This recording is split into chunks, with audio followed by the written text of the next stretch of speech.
جس کی قسم اٹھا رہا ہے وہ رب کوئی اور ہے. مجھے آپ کے رب کی قسم ہے تو خود، لیکن انداز کیسا ہے؟ فلا و ربک، مجھے آپ کے رب کی قسم.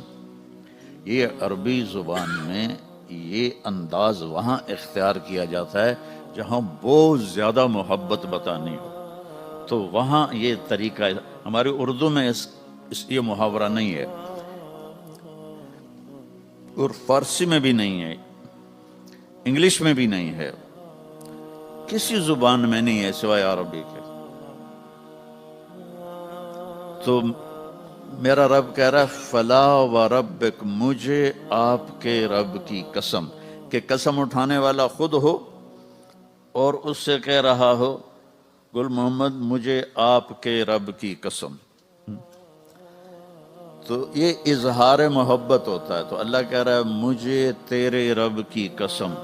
تو اللہ کے سوا کوئی اور رب ہے ہمارے نبی کا؟ میری بات سمجھ رہے ہو؟ وہ کوئی سرتا ہلاؤ. میری بات سمجھ رہے ہو نا؟ کہ کہنے والا کیا کہہ رہا ہے؟ خود رب ہے، خود قسم اٹھا رہا ہے اور کہہ رہا ہے آپ کے رب کی قسم. یہ اظہار محبت کی آخری شے ہے. میرے محبوب مجھے آپ کے رب کی قسم، یہ برمنگم والوں کو بتا دو جب تک آپ کی غلامی میں نہیں آئیں گے میں ان کا کوئی چیز ان کی قبول نہیں کروں گا. غلامی میں آنا پڑے گا کہ محمد سے وفاتوں نے تو ہم تیرے ہیں، یہ جہاں چیز ہے کیا لوح و قلم تیرے ہیں، یہ کرنا پڑے گا. فلا وربک، میرے محبوب مجھے آپ کے رب کی قسم، لا یؤمنون، مجھے ان کا ایمان قبول نہیں ہے، حتی یحکموک فیما شجر بینہم، جب تک آپ کے فیصلے پر یہ راضی نہیں ہوتے مجھے ان کا ایمان قبول نہیں ہے. تو میرے رب نے ہمیں راستہ بتا دیا کہ میرے نبی کا طریقہ تمہیں عزتوں تک پہنچا دے گا، عزتوں کی انتہا تک پہنچا دے گا. حضرت سفینہ رضی اللہ تعالیٰ عنہ ایک صحابی ہیں، جنگ میں قید ہو گئے روم کی.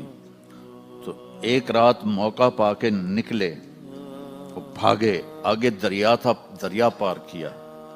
اب آگے پتہ نہیں جانا کدھر ہے. سامنے شیر آ گیا، شیر نے تھوڑی اپنی آواز نکالی، دھاڑا. تو وہ کہتے ہیں ایھا الاسد، اب تو ہو گیا ہے کہ مولوی صاحب پتہ نہیں کی گلاں کیتی جاندا ہے، یہ ہوا ہے. اے موبائل نہیں توڑا گلاں کردا، کبھی کسی نے سوچا تھا 30 سال پہلے؟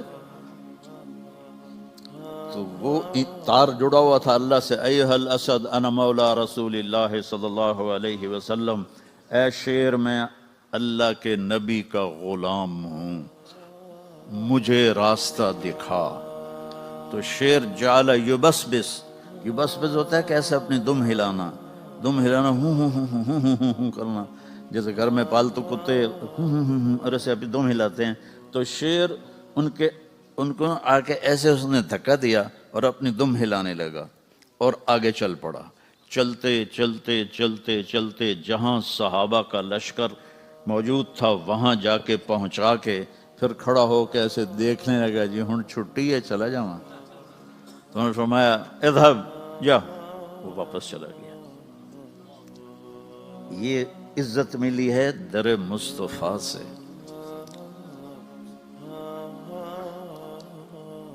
سمندر کے کنارے پہنچے،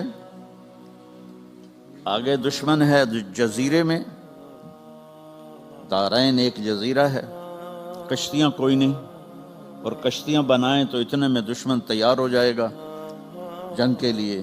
تو کیا کیا جائے؟ علاء بن حضرمی رضی اللہ تعالیٰ عنہ گھوڑے سے اترے، 2 نفل پڑھے، اور ہماری طرح نہیں کوئی لمبی دعا مانگی، 2 نفل پڑھے، یا علیم یا حلیم یا علی یا عظیم، 4 ناموں سے اللہ کو پکارا. اجزنا، ہمیں راستہ دے، ہم نے دشمن تک جانا ہے، تیرے لیے جا رہے ہیں. تو ایک دم سمندر کا پانی غائب ہو گیا اور کہا سم اللہ وقتہمو، پڑھو بسم اللہ اور کود جاؤ. ابو ہریرہ فرماتے ہیں فسمینا، ہم نے کہا بسم اللہ وقت ہمنا، اور ہم نے اپنے اونٹ سمندر میں ڈال دیے، فما بل الماء اسفل خفاف ابلنا، اور سمندر نے ہمارے اونٹوں کے پیر بھی تر نہ کیے۔ عزت آسمان سے آتی ہے، اور وہ آتی ہے محمد مصطفیٰ صلی اللہ تعالی علیہ وسلم کے طریقے سے، ان کے راستے پر، ان کی راہوں پر چل کے میرا مالک یہ عزت دیتا ہے کہ ساری کائنات اللہ مسخر فرما دیتا ہے۔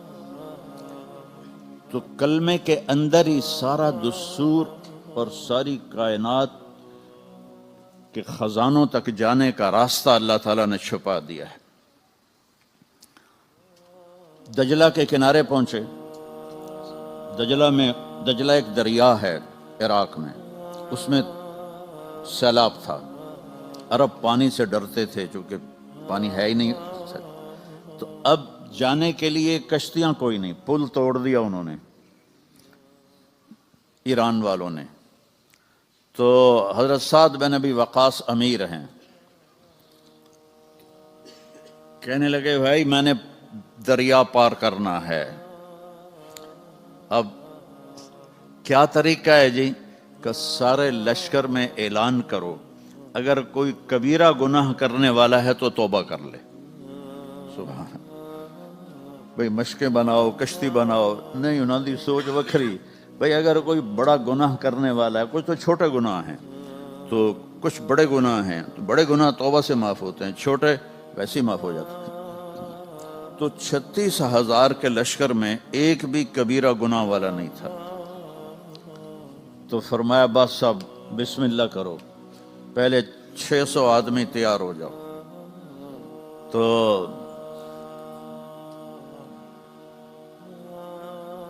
عاصم بن عمر انصاری رضی اللہ تعالیٰ عنہ کھڑے ہوئے، کہا جی میں تیار ہوں، 600 تیار ہو گئے۔ جب وہ کنارے پر پہنچے تو کہنے لگے 60 آدمی پہلے جمپ لگاؤ۔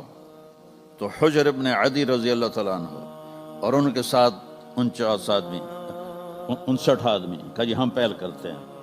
انہوں نے گھوڑے ڈال دیے۔ جب انہوں نے گھوڑے ڈالے تو اللہ کی غیبی قدرت کہ پانی کیسے تابع ہوتا ہے، پیچھے 600 نے ڈال دیے کیونکہ وہ جا رہے تھے، پیچھے 36,000 نے گھوڑے ڈال دیے۔ جہاں کہیں کوئی گھوڑا تھک جاتا تو وہاں زمین کا ٹکڑا باہر نکل آتا تھا اور اس کے اوپر وہ گھوڑا کھڑے ہو کے آرام کرتا تھا اور پھر آگے تیرنا شروع کر دیتا تھا۔ ایک عجیب واقعہ ہوا، ایک صحابی کا پیالہ لکڑی کے ہوتے تھے، وہ رسی سے بندھا ہوا تھا، پانی کی موج آئی، رسی کمزور تھی، رسی ٹوٹ گئی، پیالہ آگے چلا گیا۔ تو اس کے ساتھی کہنے لگے لگتا ہے تیری نیت میں کوئی فطور خرابی تھی جو تیرا پیالہ اللہ نے لے لیا۔ کہنے لگا اللہ کی قسم میری نیت میں کوئی خرابی نہیں ہے۔ اور پھر اللہ سے پتہ کیسے بات کرتا ہے، کہتا ہے یا اللہ میں ہی لبھیاں تینوں پیالہ کھڑاون واسطے، میرا پیالہ دے۔ جہاں دعویٰ ہوتا ہے وہاں بات بھی ہوتی۔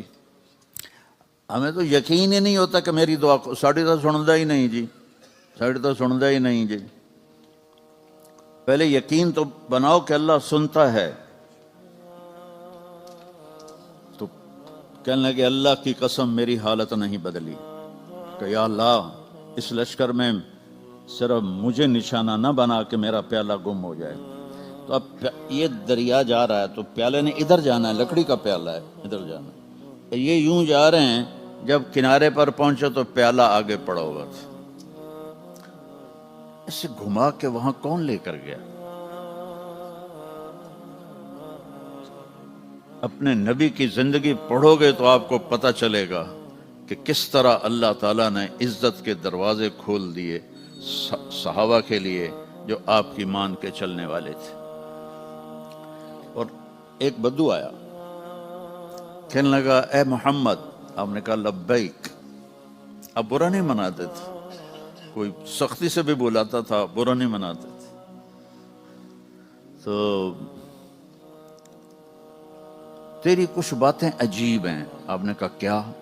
تو کہتا ہے ہم باپ دادے کا دین چھوڑ کے تیرے دین پر آ جائیں گے، یہ کیسے ہو سکتا ہے؟ اچھا، اور تو کہتا ہے کہ یہ جتنا ایران اور پرشین امپائر، رومن امپائر ہے، اس سب کو میرے ساتھی فتح کر لیں گے، نہ روٹی نہیں لبدی، تو ایڈی وڈی حکومت نو فتح کرنے دا خواب بھی کھا رہے ہیں۔ اچھا، اور تو کہتا مر جائیں گے، مٹی ہو جائیں گے، پھر زندہ کیے جائیں گے، آج تک کبھی کوئی آیا ہے؟ آپ نے فرمایا تو انشاءاللہ زندہ رہے گا اور تو دیکھے گا سارا عرب میرا کلمہ پڑھے گا، اور تو دیکھے گا ایران اور روم فتح ہوں گے۔ باقی رہ گئی تیسری بات، قیامت کے دن اٹھنے کی، تو تیرا ہاتھ پکڑوں گا اور اس دن تجھے یاد دلاؤں گا کہ ہو گیا کہ نہیں ہو گیا موت کے بعد اٹھنا۔ وہ بھی کوئی چنگا ڈاڈا جاٹا ہی ہو سکا، نہیں میں نہیں مانتا، واپس چلا گیا۔ جب مکہ فتح ہوا تو سارا عرب مسلمان ہو گیا، کہنے لگے پہلی غلط ہو گئی۔ پھر حضرت عمر کا زمانہ آیا تو پرشین امپائر بھی ٹوٹ گئی اور رومن امپائر بھی ٹوٹ گئی، کہنے لگا لے بھئی دوئی گل بھی ہو گئی، ہن تری بھی ہو ہی جانی ہے۔ تو وہ ڈرتا ہوا نا کلمہ پڑھ کے نا تو مدینے آ گیا۔ جب وہ مسجد میں آتا حضرت عمر موجود ہوتے تو اس کے لیے کھڑے ہو جاتے تھے، تو سارے ساتھی پریشان ہوتے تھے کہ یہ ماڑا جا بندہ ہے، ان واسطے حضرت عمر کھلو جان دن، یہ کیوں کھڑے ہوتے ہیں اس کے لیے؟